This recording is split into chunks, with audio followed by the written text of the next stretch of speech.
నమస్కారం. న్యాయ సేవ కార్యక్రమానికి స్వాగతం.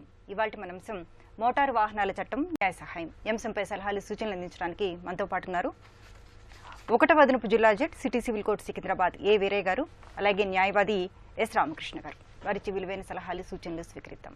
జడ్జి గారు, ఈ మోటారు వాహనాల చట్టం ఎలా రూపుదిద్దుకుంది, అలానే 1988 అమెండ్మెంట్ చట్టం ప్రకారం ఎలాంటి నియమ నిబంధనలు ఉన్నాయి? ముందుగా మనకు 1914లో మోటార్ వెహికల్ యాక్ట్ అనేది మన బ్రిటిష్ వారు తీసుకొచ్చినారు.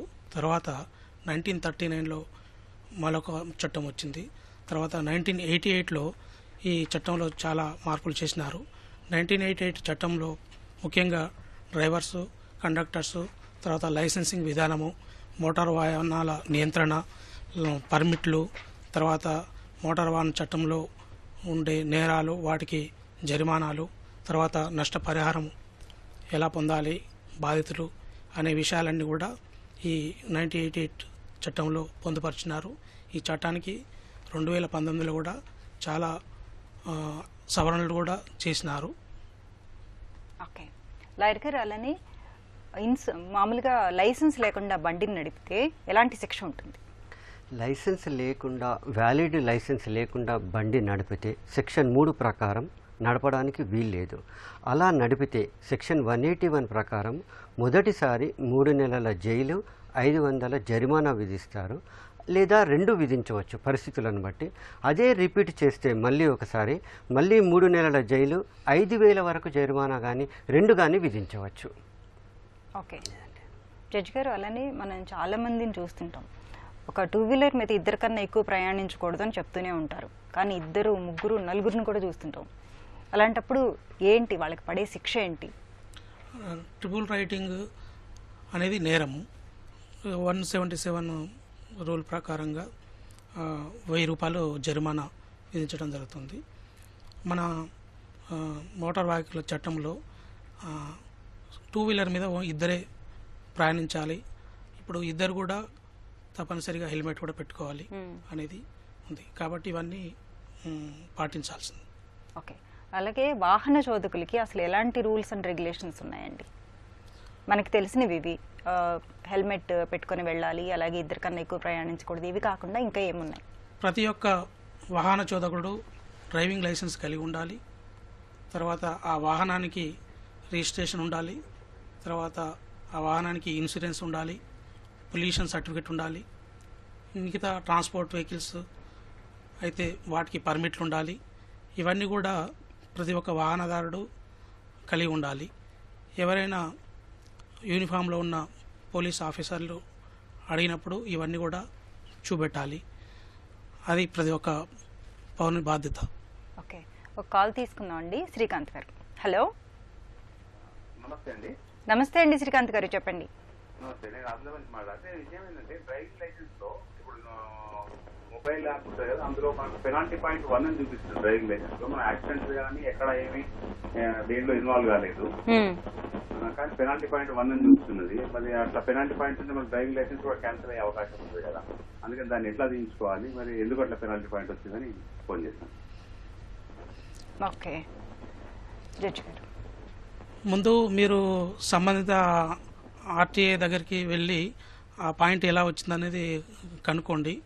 మరి మీకు పెనాల్టీ ఎలా విధించినారు అనేది దాంట్లో వివరాలు తెలుస్తుంటాయి. ఆ తర్వాత వాళ్ళు సర్టెన్ పాయింట్స్ తర్వాత క్యాన్సిల్ చేస్తామని వారు ఆర్టీఏ వాళ్ళు చెప్తున్నారు. కాబట్టి మీరు సంబంధిత అధికారులకు పోయి తెలుసుకోండి ఎలా వచ్చిందని. హలో శ్రీకాంత్ గారు, హలో. మేడం, ఈ చలనాలు చూసుకున్నారండి మీరు? ఈ చలనాలు అంటే అది ఈ చలనం చూపిస్తేనే కనిపిస్తున్నది. అంటే వెహికల్ కాదు మేడం, డ్రైవింగ్ లైసెన్స్ అండి. డ్రైవింగ్ లైసెన్స్ పెనాల్టీ పాయింట్స్ ఉంటాయి. 5 పెనాల్టీ పాయింట్స్ వస్తే డ్రైవింగ్ లైసెన్స్ కూడా క్యాన్సిల్ అయిపోతుంది. ఓకే, అందుకని ఆల్రెడీ ఒక పాయింట్ పడింది దాంట్లో. అంటే దేంట్లో ఇన్వాల్వ్ కాలేదు, వైలేషన్ ఏం లేదు. ఓకే, సో లాయర్ గారు ఇలాంటప్పుడు ఎవరిని సంప్రదించాలంటారు? పరివర్తన్ అనే ఒక యాప్ ఉంటుందండి. అందులో మీరు డాక్యుమెంట్లన్నీ పొందుపరచడమే కాకుండా మీకు అందులో ఏ చలానా రూపంలో ఎందుకు అక్కడ ఒక పాయింట్ వచ్చింది, 12 పాయింట్ల వరకు వైలేషన్ లేదు, 12 పాయింట్లు దాటొద్దు, మీరు ఒకసారి కన్సర్న్డ్ దగ్గర ఉన్న ఆర్టీఓ గారిని కలిస్తే మీకు ఏ రకంగా వచ్చింది అనేది చెప్తారు వాళ్ళు. మరో కాల్ తీసుకుందాం అండి. హిందూపూర్ నుంచి శ్రీరాములు గారు. హలో సార్ నమస్తే మేడం. నమస్తే అండి, చెప్పండి. మేడం నేను Ritvik police constable madam. Okay. చాలా సార్లు వాహనదారులు నిబంధనలు ఉల్లంఘించి ఫైన్ వేస్తుంటే పోలీస్ డిపార్ట్మెంట్ బ్లేమ్ చేస్తున్నారు. ఉదాహరణకి ఇప్పుడు పై స్థాయి అధికారులతోనే ఒక్కోసారి కింది స్థాయి అధికారులు కూడా ఫైన్ చేస్తుంటారు. పై స్థాయి అధికారులు నోటీస్ లేకుండా ఎవరు వేయరు. ఇటువంటి సందర్భాల్లో పై స్థాయి అధికారి అనుమతి పొందితే ఫైన్ వేసేయడానికి నిబంధనలు ఉన్నాయా, విధంగా వేయచ్చా? తర్వాత ఇంకో విషయం ఏమంటే వాళ్ళ దగ్గర రికార్డ్స్ ఉండవు, ఓన్లీ వాళ్ళు ఫోటో తీసి చూపిస్తున్నారు. మోటార్ వెహికల్ యాక్ట్ ప్రకారం మొబైల్ సెల్ ఫోన్ లో ఫోటో తీసి చూపిస్తే దానికి ఫైన్ వేయచ్చు రూల్ ప్రకారం. అది డిజి లాకర్ అనే ఒక యాప్ ఉంది మేడం, ఆ యాప్ లో చూపిస్తేనే మనకు ఎలిజిబుల్. కానీ కొంతమంది వాదన చెబుతున్నారు, దీనికి సమగ్రమైన విధానాలు ఏమన్నా మోటార్ వెహికల్ యాక్ట్ లో ఏమన్నా ఉన్నాయా? ఓకే జడ్జి గారు. ఇప్పుడు ఎవరైనా యూనిఫామ్లో ఉన్న ఆఫీసరు ఒక వ్యక్తిని ఆపి చెక్ చేసినప్పుడు ఈ లైసెన్స్లు ఇవన్నీ, ఆర్సీ, ఇన్సూరెన్స్ ఇవన్నీ ఉన్నాయంటే ఆ వాహన చోదకుడు అవి చూపెట్టాలి. అవి చూపెట్టకపోతే ఇప్పుడు మన గవర్నమెంట్ వారు చట్టంలో ఏంటంటే ఇవి ఎలక్ట్రానిక్ మీడియాలో అంటే ఈ డిజి లాకర్లో కానీ తర్వాత పరివాహన్ యాప్లో ఉన్న డ్రైవింగ్ లైసెన్స్ కానీ అవన్నీ చూపెట్టచ్చు. వీటి కూడా లేనప్పుడు ఒక వారం రోజుల్లోపు వారు సంబంధిత పోలీస్ స్టేషన్కి పోయి ఈ డాక్యుమెంట్లు చూపెట్టి ఆ వాహనాన్ని తీసుకుపోవచ్చు. ఒకవేళ కనుక పోలీస్ ఆఫీసర్ వాహనం సీజ్ చేస్తే వితిన్ 7 డేస్లో ఈ డాక్యుమెంట్లన్నీ చూపెట్టి తీసుకొని పోవచ్చు. ఓకే. ఆయన అంటున్నారు పేపర్స్ చూపించకుండా ఫోన్ లో చూపిస్తున్నారు, అలా చూపించడం కరెక్టే? ఫోన్ లో అంటే యాప్ డిజి యాప్ లో కాకుండా జస్ట్ ఫోటో తీసుకొని ఫోటో తీసి చూపిస్తున్నారు అంటే అదే ఇప్పుడు చట్టంలో ఏమందంటే ఒరిజినల్స్ చూపెట్టాలి. ఒరిజినల్స్ లేకపోతే ఆథరైజ్డ్ మన యాప్ డిజి లాకర్ కానీ ఇప్పుడు పరివాహన్ దాంట్లో ఉన్న డాక్యుమెంట్ చూపెట్టాలి. అలా చూపెట్టినప్పుడు ఆఫీసర్ సంతృప్తి కాకపోతే ఆ మోటార్ వెహికల్ని అతను డీటైన్ చేయవచ్చు. ఆ తర్వాత అతను మళ్ళా వితిన్ 1 వీక్ సంబంధిత స్టేషన్కి పోయి అవన్నీ సబ్మిట్ చేసి తీసుకుపోవచ్చు. ఓకే. అలాగే వాహనాలని అప్పుడప్పుడు సీజ్ చేస్తూ ఉంటారు. ఏ సందర్భాల్లో సీజ్ చేయొచ్చు, ఏ సందర్భాల్లో చేయకూడదు? ముఖ్యంగా వాహనాలని పోలీస్ అధికారులు ఎప్పుడు సీజ్ చేయాలంటే ర్యాష్ అండ్ డేంజరస్ డ్రైవింగ్ అప్పుడు, తర్వాత ప్రమాదకరంగా అదే డేంజరస్ డ్రైవింగ్ అప్పుడు, తర్వాత ఒక వ్యక్తి ఇంటాక్సికేషన్ అంటే డ్రంక్ అండ్ దాంట్లో ఉన్నప్పుడు చేయవచ్చు. అయితే ఈ డ్రంక్ అండ్ డ్రైవ్లో మోటార్ వెహికల్ని పట్టుకున్నప్పుడు అతనితో పాటు పిలియన్ రైడర్ ఉంటే ఆ పిలియన్ రైడర్కి ఇవ్వాలి, లేకపోతే వారి రిలేటివ్స్ కానీ ఫ్రెండ్స్ కానీ ఇన్ఫర్మేషన్ ఇచ్చి వాళ్ళకు చెప్పి వాళ్ళకు వెహికల్ ఇవ్వచ్చు. లేకపోతే అలాంటి ఎవరు ముందుకు రానప్పుడు పోలీస్ స్టేషన్కి వెళ్ళి వాళ్ళు టెంపరీ కస్టడీలో పెట్టుకుంటారు. తర్వాత ఒరిజినల్ ఓనర్ వచ్చి ఆర్సీ చూపెడితే వాళ్ళు పోలీసులు ఇవ్వచ్చు, వెనక్కిస్తారు. ఇది జనరల్గా పోలీసు వాళ్ళు ఈ పద్ధతులు పాటించాలి. వాహనం సీజ్ చేయడం అంటే ముఖ్యంగా డ్రైవింగ్ అనేది ర్యాష్గా నడిపినప్పుడు ప్రమాదం ముంచుకొస్తుంది అంటే అన్నప్పుడు పోలీసులు అధికారం ఉంది, సీజ్ చేసే అధికారం ఉంది. ఓకే. మరి కాల్ తీసుకుందాం అండి. తిరుపతి నుంచి నరసింహులు గారు. హలో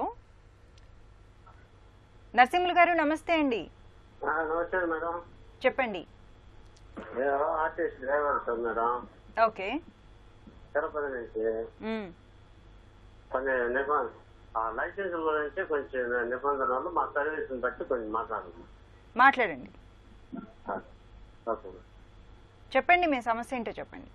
మీ అనుమానం ఏంటండి? ఇప్పుడు లైసెన్సులు మామూలుగా ఎత్తులు ప్రైవేట్ వాళ్ళు నేర్పించి అరా నేర్పించేసి అది ఎత్తుకొని పోయి లైసెన్స్ తీసుకుంటున్నారు. కొంతమంది డ్రైవర్లు రోడ్ల పైన దాని నిబంధనలు తెలియటం లేదు.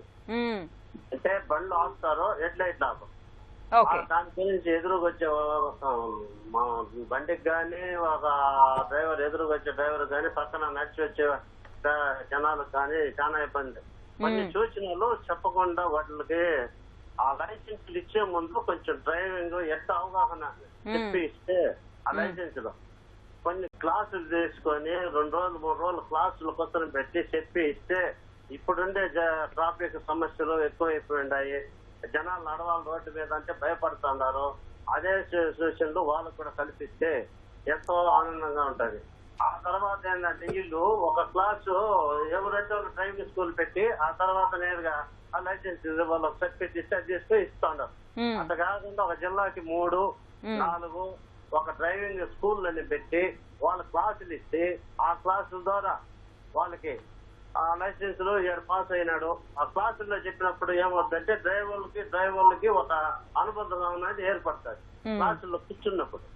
ఆ క్లాసులు లేదు, వీళ్ళు పోయి డ్రైవింగ్ స్కూల్లో 3,000 4,000 కడతానే 4 రోజులు రోడ్ల మీద తిప్పేసి ఆ తర్వాత వాళ్ళకి లైసెన్స్ ఇస్తున్నారు. అది అవగాహన లేదు డ్రైవింగ్.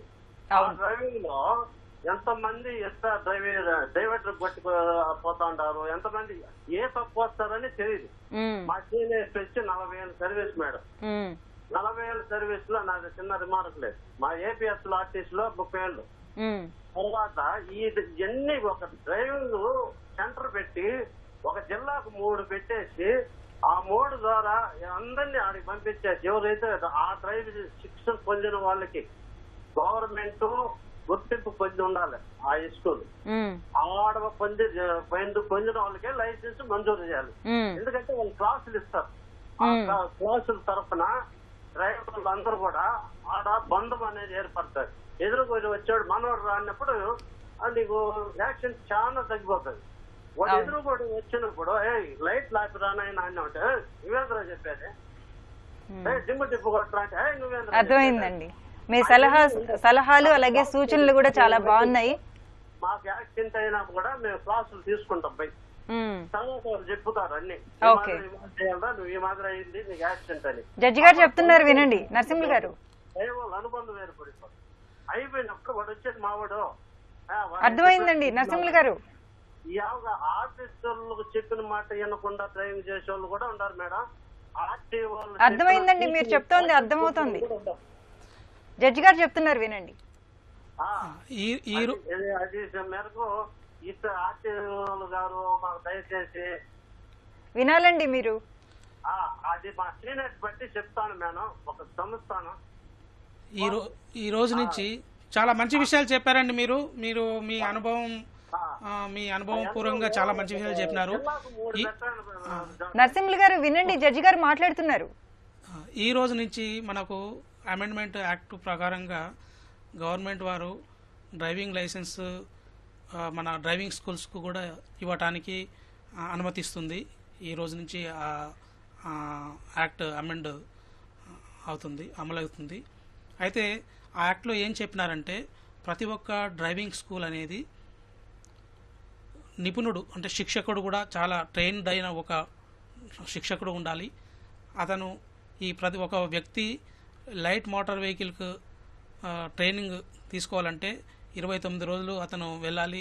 దాంట్లో 8 దాకా థియరీ క్లాసులు, 21 ప్రాక్టికల్ క్లాసులు ఇవన్నీ కంపల్సరీగా అటెండ్ కావాలి. అదే హెవీ మోటార్ వెహికల్స్ అయితే 39 క్లాస్ అట్లా వాళ్ళు చట్టంలో చెప్పినారు. ఇవన్నీ అయిపోయినాక వారు టెస్ట్ పాస్ అయిన తర్వాత డ్రైవింగ్ లైసెన్స్లు డ్రైవింగ్ స్కూల్సే ఇవ్వటానికి ఈరోజు నుంచి అమల్లోకి వస్తుంది. అయితే వారు చెప్పినట్టుగా ప్రతి ఒక్కరు కూడా మనం మోటారు మీద ఒక అవగాహన, తర్వాత అది ఎలా పనిచేస్తుంది, ఆ తర్వాత మనం ఏం జాగ్రత్తలు తీసుకోవాలి, డ్రైవింగ్ లైసెన్స్లో మనము నియమాలు ఏంటి, తర్వాత మన సిగ్నల్ జంపుడు, తర్వాత స్పీడు, తర్వాత మిగతావి చూసుకోవటము, ఇవన్నీ కూడా ఒక డ్రైవింగ్ స్కూల్లో కంపల్సరీగా ట్రైన్ అయితే వారు ట్రైనింగ్ పాస్ అయినాక డ్రైవింగ్ లైసెన్స్ చేస్తే రోడ్డు మీద మనం చాలా ప్రమాదాలని అరికట్టడానికి ఇంకొక పాయింట్ కూడా అన్నారు. 45 రోజులు నెల రోజులు నేర్పించేసి వాళ్ళకి లైసెన్స్ ఇచ్చేస్తున్నారు, అలాగే రోడ్డు మీదకి వచ్చేస్తున్నారు, ఏమీ పాటించట్లేదు. అదే ఇది ఈ అవగాహన అనేది ప్రతి 1 ఇయర్కి ఒకసారి కూడా ప్రతి వాళ్ళు మళ్ళా వెళ్తే బాగుంటుంది. అంటే కొత్తగా ఏం విషయాలు నేర్చుకోవాలనేది డ్రైవింగ్ అది ఇట్ ఈస్ కంటిన్యూస్గా వెళ్తుంటేనే ఒకసారి ఏదో 4 రోజుల్లో నేర్చుకొని మళ్ళీ రోడ్డు మీద అనేది కాకుండా ఆ కంటిన్యూటీ ఉండాలి. తర్వాత ఎప్పటికప్పుడు మనం మెలకువలు కూడా నేర్చుకోవాలి. అది అందుకనే మళ్ళీ రెన్యువల్ అప్పుడు కూడా కంపల్సరీగా అందరూ టెస్ట్కి హాజరు కావటము అనేది ఉంది చట్టంలో. మరొక కాల్ తీసుకుందాం అండి. జగదీష్ గారు కాళహస్తి నుంచి. హలో హలో జగదీష్ గారు నమస్తే అండి, చెప్పండి. నమస్కారం అండి. నాకు ఒక 3 డౌట్స్ ఉన్నాయండి, దాన్ని క్లారిఫై చేస్తారేమో అని కాల్ చేశాను. చెప్పండి. నేను 2016లో తిరుపతిలో చదువుకునేటప్పుడు ఎల్ఎల్ఆర్ రాశాను. లర్నర్ లైసెన్స్ ఉంది, అది వ్యాలిడిటీ ఉంది. కానీ ట్రాఫిక్ పోలీస్ వాళ్ళు ఆపారు, ఎస్ఐ వాళ్ళు. నా ఎల్ఎల్ఆర్ చూపించినా కానీ నాకు అది అవసరం లేదు, నాకు లైసెన్సే కావాలా అని చెప్పేసి అన్నారు. దాన్ని నాకు ఫైన్ కూడా వేశారు ఫోటో తీసుకుని, వితౌట్ డ్రైవింగ్ లైసెన్స్ అని. అది యాక్సెప్టబుల్ కాదని అడుగుతున్నాను ఒకటి. రెండోది వచ్చి ఎగ్జామ్ కి వెళ్తున్నాము, మాకు సెంటర్ లో రాజంపేట ఇది మోహన్ బాబు కాలేజ్ అన్నప్పుడు పడినప్పుడు ట్రిపుల్స్ రైడింగ్ వెళ్ళాం. ట్రాఫిక్ పోలీస్ ఆఫీసర్ కెమెరా అది ఫోటో తీసుకున్నారు. మేము హాల్ టికెట్ కూడా చూపించాం, ఎగ్జామ్ కి వెళ్తున్నాము, మాకు ట్రిపుల్ దూరం ఉంది అందుకే వెళ్తున్నాము అంటే కూడా వినలేదు, ఫైన్ వేసేస్తారు. ఇంకొకటి ఫైన్స్ ఒకరోజు ఏం చేశారంటే ఈవినింగ్ టైంలో పట్టుకున్నారు మా బండిలో. మరి సరే మీరు పెండింగ్ అమౌంట్ ఉంది, ఇది కడితేనే మేము బండి ఇస్తాము, తీసిస్తాము, లేకపోతే ఇవ్వము అని చెప్పేసి బండికి పెట్టుకున్నారు. ఏఎస్ఐ వాళ్ళు. ఎన్ని చలనాలు ఉన్నాయండి? అది ఇప్పటికే క్లియర్ చేస్తాము, కానీ ఇప్పుడు అప్పుడు పట్టుకున్న టైంలో ఎన్ని చలనాలు ఉన్నాయి? నా వెహికల్ కాదు, వేరే వాళ్ళ వెహికల్ మేము చూస్తాం. ఎవరిదన్నా కానివ్వండి, ఎన్ని చలనాలు ఉన్నాయి పట్టుకున్నప్పుడు? అంటే వాళ్ళు నేను చూడలేదండి, మేము వేరే పనికి వెళ్ళినప్పుడు అక్కడ చూసాము. వాళ్ళని లేడీస్ నైనా కూడా పట్టుకుని 2 ఉన్నాయి మీకు. ఓకే. అది కడితే ఇంకొకటి అండి, ట్రిపుల్ రైడింగ్ అనేది తప్పు, అది ఎటువంటి పరిస్థితులన్నా కానివ్వండి. లాయర్ గారు ఏమంటారు? సార్ ఎగ్జామ్ టైం అండి, అందువల్ల ఏదన్నా కానివ్వచ్చండి. సార్ రూల్స్ అనేటివి గవర్నమెంట్ వారు మన సేఫ్టీ కొరకే పెట్టారు, అవి మనం వీటిని పాటించాలి. రెండవ విషయం, ఎగ్జామ్ సమయమైనా వేరే ఏ సమయమైనా మనకి ఇబ్బంది పడ్డప్పుడు గుర్తుకొస్తాయి. అవన్నీ కాకుండా మనము నియమాలు పాటిస్తే ఎగ్జామ్ సమయంలో సేఫ్టీగా వెళ్ళడం మన బాధ్యత. అది ట్రిపుల్ రైడింగ్ చేయడం మనది తప్పు. రెండో విషయం, చలానాలన్నీ క్లియర్ చేయాల్సిందే. ఐదర్ అది ఒకటేసారి క్లియర్ చేస్తారా, ఒకటొకటి క్లియర్ చేస్తారా, మీ ఇష్టం అది, కానీ క్లియర్ చేయాల్సిందే. అదే. ఇంకోటండి ఎల్ఎల్ఆర్ అన్నప్పుడు మీ ఎమ్మటి డ్రైవింగ్ నోన్ పర్సన్ ఉన్నారా అనేది ముఖ్యం. ఎందుకంటే డ్రైవింగ్ నేర్చుకున్నప్పుడు ఇంకొక డ్రైవింగ్ వచ్చిన పర్సన్ తప్పనిసరిగా ఉండాలి, వారి సమక్షంలోనే వీరు డ్రైవ్ చేయాలి. లెర్నింగ్ లైసెన్స్ ఎవరైనా లెర్నర్ అంటే లెర్నింగ్ లైసెన్స్ పక్కన డ్రైవింగ్ నోన్ వ్యక్తి ఉండాలి. మరి అది ఉన్నారా లేదా అనేది మీరు ఒక్కరే వెళ్తున్నారా అండి? తెలియదు. హలో, ఒక్కరే వెళ్తున్నారు. ఎల్బోర్డ్ ఉందా అండి? అంటే 2 వీలరా? 2 వీలర్. ఓకే. లర్నింగ్ లైసెన్స్ విషయం సర్టెన్ పీరియడే ఉంటుందండి. మీరు ఆ పీరియడ్ దాటి వెళ్ళారు కాబట్టి చాలానైంది మీకు అది. అందుకే మీరు చాలాని కట్టాల్సిందే అది. ఓకే. మరో కాల్ తీసుకుందాం అండి. అరుణ్ కుమార్ గారు హైదరాబాద్ నుంచి. హలో అరుణ్ గారు, చెప్పండి. Good morning madam. Good morning అండి. గెస్ట్లకి కూడా గుడ్ మార్నింగ్ అండి. నా డౌట్ వచ్చేసి మేడం ఇంటర్స్టేట్ పర్మిట్ గురించి. ఇప్పుడు మనకి ట్యాక్సీ ప్లేట్ వెహికల్ రిజిస్ట్రేషన్ చేసినప్పుడు మనకు state permit and all India permit అని 2 పర్మిట్లు ఇస్తారు. అవును. సో దాంట్లో మనం ఆల్ ఇండియా పర్మిట్ కనుక తీసుకున్నట్లయితే, సపోజ్ నేను తెలంగాణలో రిజిస్ట్రేషన్ చేశాను yellow plate vehicle and all India permit తీసుకున్నాను. సో నేను వేరే ఏదైనా స్టేట్ కి వెళ్ళినప్పుడు నేను మళ్ళీ అక్కడ పర్మిట్ చార్జెస్ ఏమైనా పే చేయాల్సి ఉంటుందా, లేకపోతే ఈ ఆల్ ఇండియా పర్మిట్ తోటి నేను ఏ స్టేట్ అయినా తిరగొచ్చా? ఇదొక డౌట్ అండి. అండ్ రెండో డౌట్ వచ్చేసి, ఇప్పుడు ఏపీకి తెలంగాణకి ఉమ్మడి రాజధాని హైదరాబాద్ అంటే రేపటితో ముగుస్తుంది, బట్ ఫర్దర్ గా ఏం డిసిజన్ వస్తుందన్నది వెయిట్ చేయాలి. సో ఏపీకి తెలంగాణకి ఉమ్మడి రాజధాని హైదరాబాద్ అయినప్పుడు ఏపీ తెలంగాణల మధ్యలో తిరగడానికి మనకి ఇంటర్ స్టేట్ పర్మిట్ అనేది అవసరమా లేదా? ఇది క్లాస్. జడ్జి గారు. మీరు ఒకసారి ఆల్ ఇండియా పర్మిట్ తీసుకున్నప్పుడు అది అన్ని ఏ రాష్ట్రాలకు మీరు తీసుకున్నారో ఆ రాష్ట్రాల్లో చెల్లుబాటు అవుతుంది. మరి సపరేట్గా పర్మిట్ తీసుకోవాల్సిన అవసరం లేదు.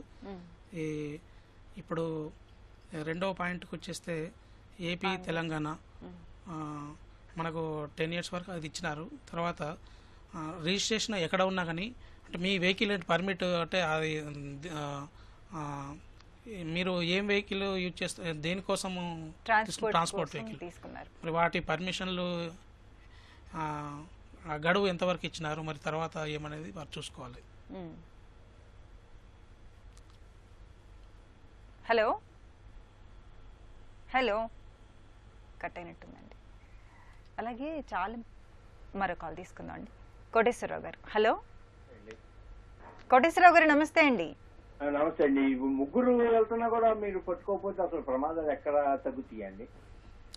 లైట్లు లేకుండా వెళ్తుంటే పట్టుకోకపోతే ప్రమాదాలు ఎక్కడ తగ్గుతాయండి? సెల్ ఫోన్ మాట్లాడుతా వెళ్తుంటే పట్టుకోకపోతే ప్రమాదాలు ఎక్కడ తగ్గుతాయండి? అసలు ముందు బేసిక్ పాయింట్ కదండి అది. ముగ్గురు వెళ్తుంటే నలుగురు వెళ్తుంటే పట్టుకోరు, లైట్లు లేకపోతే పట్టుకోరు, బ్రేకులు లేకపోతే పట్టుకోరు. డ్రైవింగ్ లైసెన్స్ కాదండి అసలు ముందు ముఖ్యం కావాల్సింది. లైట్లు లేకపోతే పట్టుకోరు, చీకటితో వెళ్ళిపోతా ఉంటారు. లైట్ లేకపోయినా కూడా ముగ్గురు ఎక్కించుకొని వెళ్ళిపోతా ఉంటారు. స్పీడ్ గా 70-80 కిలోమీటర్లు 90 కిలోమీటర్లు జనంలో కూడా వెళ్ళిపోతా ఉంటారు. ముందు వాటిని కంట్రోల్ చేయకుండా మీరు ఇవన్నీ మాట్లాడుకుంటారు ఏంటండి? ఇది ఎక్కడ భారతదేశం అండి? నాకు అర్థం కాదు. అసలు మిగతా దేశాలు చూసి నేర్చుకోవడం ఏంటండి మీరు? ముందు వాటిని క్లియర్ చేయాలండి. ముందు వాటిని క్లియర్ చేసి తర్వాత మిగతా చేయాలి. ప్రాథమిక విషయాలు ముందు క్లియర్ చేసి మిగతా డబ్బు ఖర్చు పెట్టేది తర్వాత చేయాలి. డబ్బు ఖర్చు లేని పనులు ముందు చెయ్యాలి.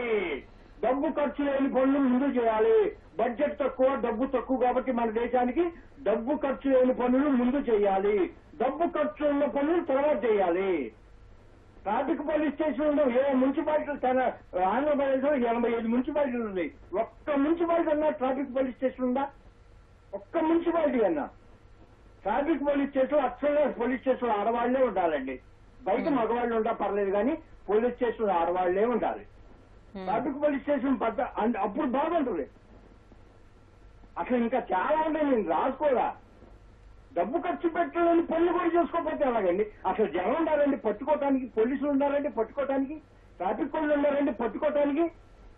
అసలు ఎన్ని వెళ్ళిపోతున్నాయి బల్లలో ఎన్ని వెళ్ళిపోతున్నాయి. మీరు బాంబులు పట్టుకోకుండా కందిపప్పు పట్టుకుంటారు, డ్రగ్స్ పట్టుకోకుండా బియ్యం పట్టుకుంటారు. అవి పట్టుకోవాలండి. ఈ బియ్యము, కందిపప్పు, మినపప్పు, నూనె, సబ్బులు, ఈ బియ్యం పట్టుకోవటం ఏంటండి? బాంబులు పట్టుకోండి, డ్రగ్స్ పట్టుకోండి, సారాలు పట్టుకోండి. అవి పట్టుకోవాలి కానీ ఇవన్నీ పట్టుకోవటం ఏంటండి? ముందు మీరు అవి పట్టుకోండి, తర్వాత ఇవి పట్టుకోండి, తప్పులేదు. ముందు అవి పట్టుకోండి.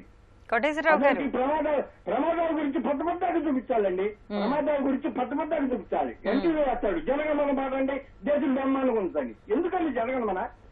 ఆ యాక్సిడెంట్ టీవీలో చూపిస్తుంటే వీళ్ళు అప్పుడు దగ్గర పెట్టుకుంటారు. జనగణమన పాడండి, దేశాన్ని గౌరవం. ఏం జనగణమన పాడితే దేశాన్ని గౌరవించినట్టేనా? ఎక్కడ పోతున్నామండి మనం? కోటేశ్వరరావు గారు, లాయర్ గారు చెప్తున్నారు, వినండి. లాయర్ గారు. నమస్తే అండి. నమస్కారం సార్. కోటేశ్వరరావు గారు. లేదండి, కరెక్ట్ గా మాట్లాడారు. కోటేశ్వరరావు గారు, మీ సలహాలు యాజ్ ఏ సీనియర్ సిటిజన్గా మంచివే. కాకపోతే నియమాలు అనేటి అందరి కొరకు, సమాజం కొరకు అవి పాటించాల్సిందే అండి. మనము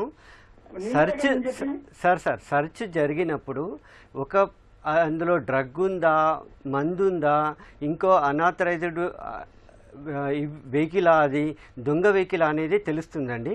అందుకే సెర్చ్ చేస్తారు వాళ్ళు. ఆపినప్పుడు మీ driving licence, RC, pollution, insurance ఇవన్నీ చూపెట్టాలి.